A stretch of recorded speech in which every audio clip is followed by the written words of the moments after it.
as you know, I'm a basketball referee. I used to referee down at the Kingston Pen.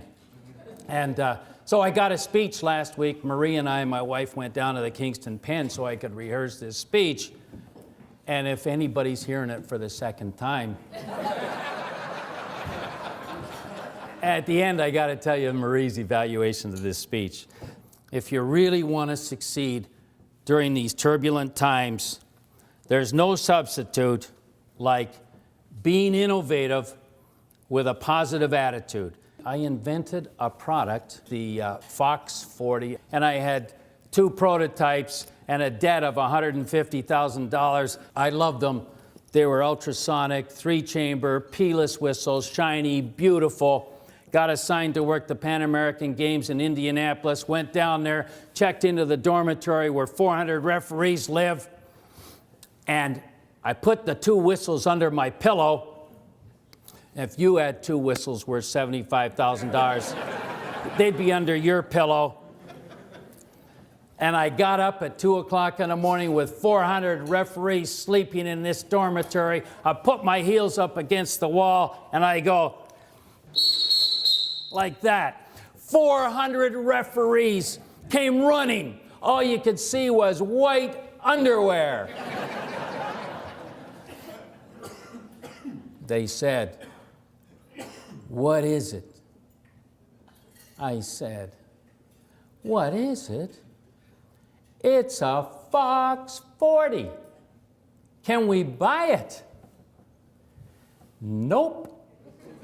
They're on back order."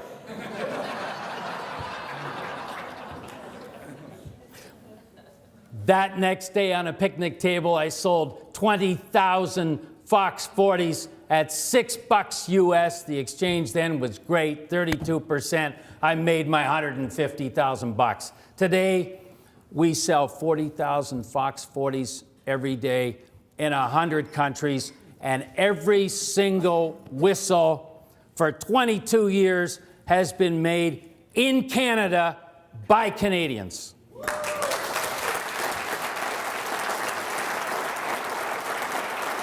I bought a business, Fluke Transport, with no money. I found Fluke Transport, 3 brothers, Bob, Joe, and Sam Fluke, with the famous slogan, "If it's on time, it's a fluke." They weren't using the slogan. And I found out they wanted money for their company. So here's where I learned the lesson where you have to look for the deal button, the hot button. I knew Bobby Fluke. And I said, "Bobby, other than money, what do you want?" Because I'm looking for the deal button. He said, "I want a job for life." I said, "Okay, what are your interests?"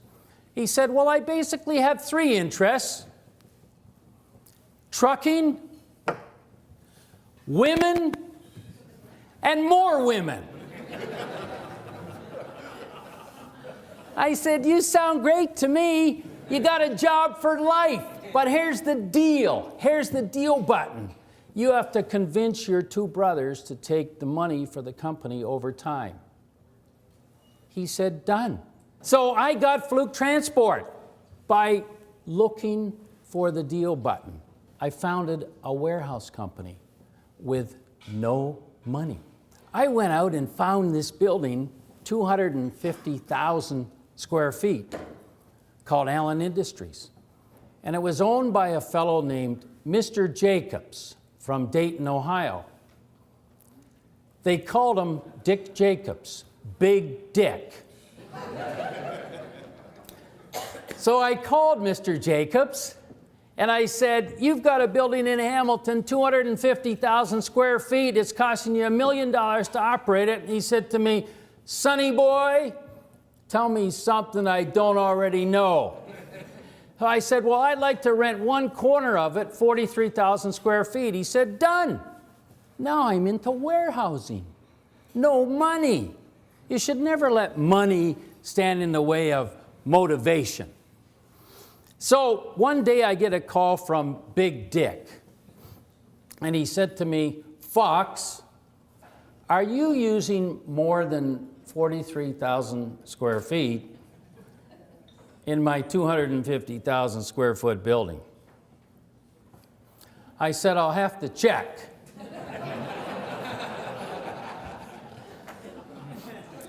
He said, don't bother, you're using 173,000 square feet of space and paying for 43,000 square feet. He said, I'm sending my jet up to Mount Hope Airport. So I drive my car up and I get on Jacob's private jet with a pilot and two of these airline stewardesses, and they serve me breakfast like I'm a big shot. Well, remember, I don't have any money, but I'm going down there to buy this warehouse. So we get down there and I buy the warehouse. Big Dick says, I'm going to hold a mortgage for 100%. Will you pay the mortgage? And I said, well, the one thing I've got integrity, and number two, I can outwork anybody, so I'm going to pay the mortgage on that warehouse. Good. So just as I'm leaving, I get up and I said, Dick, the building needs a new roof. And he said, that's good. Put a new roof on it. And I said, I don't have any money. He said, deal's off. So I go out to the airport to get back on the private jet, and the pilot comes to me and says, Big Dick says you're walking. And I was mad, but I learned something here. I learned perseverance. 3 months later, the phone rang. It was Dick Jacobs. He says, hey, Fox, I hear you referee in the NCAA. I said, yeah. Any chance of getting tickets to the Final Four in New Orleans? I said, the President of the United States can't get tickets to the Final Four in New Orleans, but let me see. So I called my buddy, Al McGuire, who did the TV, and he says, look, I'll get you 2 tickets if the guy doesn't mind sitting on the floor with me while I broadcast the game.